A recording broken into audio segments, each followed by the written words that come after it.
जय श्री श्याम दोस्तों। बैसाख माह में शुक्ल पक्ष में पड़ने वाली एकादशी तिथि को मोहिनी एकादशी के नाम से जाना जाता है। मोहिनी एकादशी का व्रत रखने वाला व्यक्ति मोह माया के जंजाल से मुक्त हो जाता है और अंत में उसे मोक्ष की प्राप्ति होती है। तो चलिए सुनते हैं मोहिनी एकादशी व्रत की कथा। सुनने वाले और ओंकारे बनने वाले सभी की मनोकामना भगवान विष्णु पूर्ण करे। भद्रावती नगर सरस्वती नदी के किनारे बसा था, जिस पर चंद्रवंशी राजा द्युतिमान राज्य करता था। उसके राज्य में कई विष्णु भक्त रहते थे, लेकिन उनमें धनपाल नाम का एक वैश्य भगवान विष्णु का परम भक्त था। वह परोपकार के कई कार्य करता रहता था और लोगों की मदद करता था। उसने नगर में लोगों की सेवा के लिए पानी का प्रबंध किया हुआ था। राहगीरों के लिए कई पेड़ लगवाए थे। उसके 5 बेटे थे, जिनका नाम सुमना, सद्बुद्धि, मेधावी, सुकृति और धृष्टबुद्धि था। इनमें से धृष्टबुद्धि पापी, अनाचारी, अधर्मी था। वह पाप कर्मों में लगा रहता था।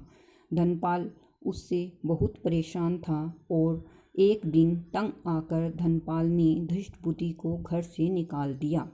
बेघर और निर्धन होने पर उसके दोस्तों ने भी उसका साथ छोड़ दिया। उसके पास कुछ भी खाने को नहीं था, तो वह चोरी करके अपना गुजारा करने लगा। एक बार उसे राजा ने पकड़ लिया, लेकिन धर्मात्मा पिता की संतान होने के कारण छोड़ दिया गया। दूसरी बार पकड़ा गया तो राजा ने उसे जेल में डाल दिया। तीसरी बार चोरी करते हुए पकड़ा गया तो उसे नगर से बाहर कर दिया गया। एक दिन वह भूख प्यास से परेशान होकर इधर उधर घूम रहा था। तभी उसे कौंडिन्य ऋषि का आश्रम दिखा और वह वहाँ चला गया। वह वैसाख का महीना था। ऋषि गंगा स्नान करके आए थे। उनके गीले वस्त्रों के छींटे उस पर पड़े।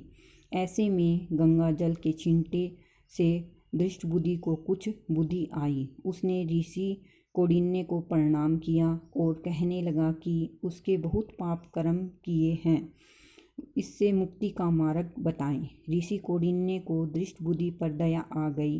उन्होंने कहा कि बैसाख शुक्ल एकादशी को मोहिनी एकादशी का व्रत करो, इससे तुम्हारा उद्धार होगा। इस व्रत को विधि पूर्वक करने से समस्त पाप नष्ट हो जाएंगे और तुम पुण्य के भागी बनोगे।